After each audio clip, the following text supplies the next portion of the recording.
when I saw my mother, the only thing that was on my mind was taking him out, you know. And, you know, after taking my mom to the hospital and, you know, she getting bandaged up and, you know, going through the x-rays and all that kind of thing to make sure she was okay, because she was, at the time, the breadwinner. She had to go to work. And that night she went to work. When she went to work, I went to work. I went out looking for a weapon, because I had made up my mind that either he or myself, my father or myself, one of us was going to die that night.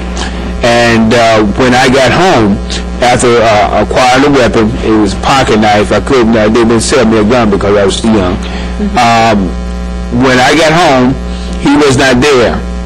But later on that night, he came in and he was, you know, had been drinking as always. We got into an altercation, and he went into his bedroom, and when he came back, he was rushing, moving fast, and at the same time that he was moving fast, he was going under his sweater after a weapon. And when I saw the gun, I knew I was in trouble. So by the time he got into the front room, he was talking, we were still arguing.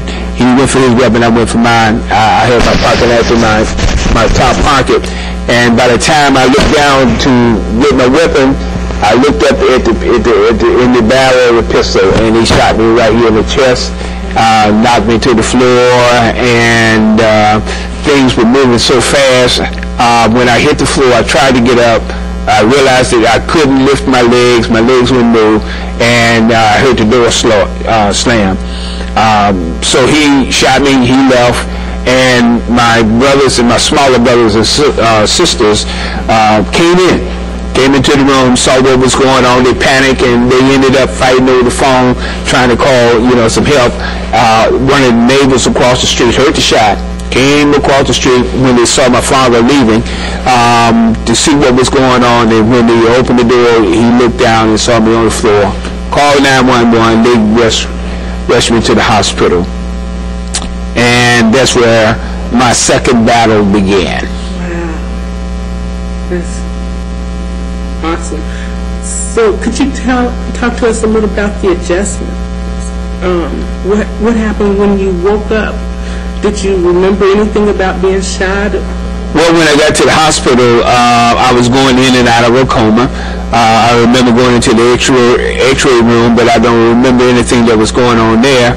And once they put me in a room by myself, still in the emergency room, I was going in and out of a coma.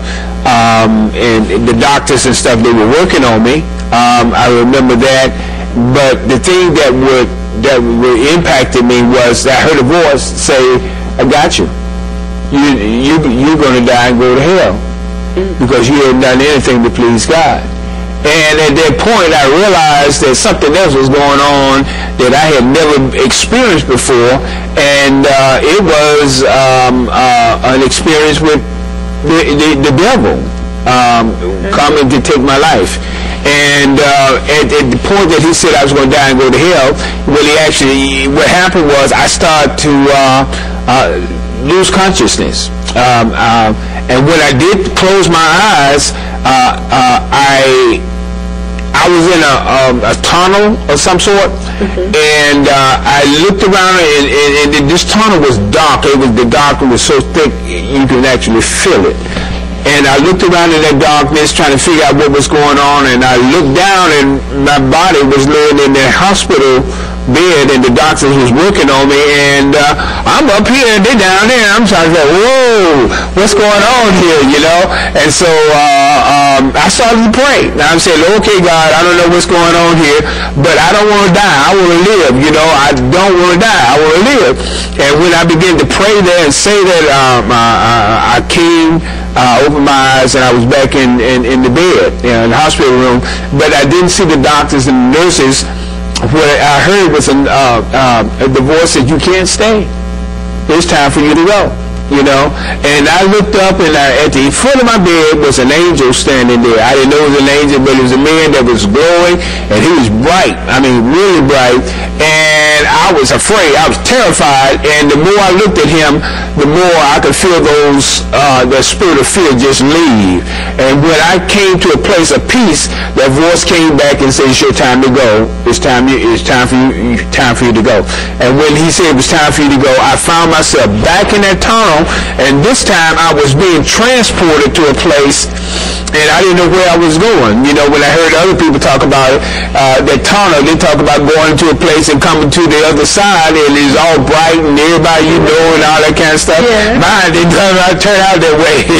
I got to the end of the tunnel, and it was dimly lit, and I heard people screaming and hollering and all kind of stuff, you know, and you can tell that you were in a place of torment. It was definitely torment, and the thing that I remember most as I was on this side of that place, I said, "Lord, it's too late to save me. I'm already dead and in hell." And when I made that statement, my eyes came back open. Several hours had passed. It was like 9 o'clock when I got shot, and when I opened my eyes the next time, it was like 5 o'clock. 5:30 in the morning, and as soon as I opened my eyes, everybody was cheering, "You made it! You made it! You made it! You made it! You made it!" And I cried. I just wept. I feel like doing it now, but I wept and I wept, and my eyes shifted to the hospital window because I was in a room. And I saw the blue and red dawning of another day. And then the impact was, God has blessed you to see another day that was not promised to you. And when I saw that day, man, I just wept even more.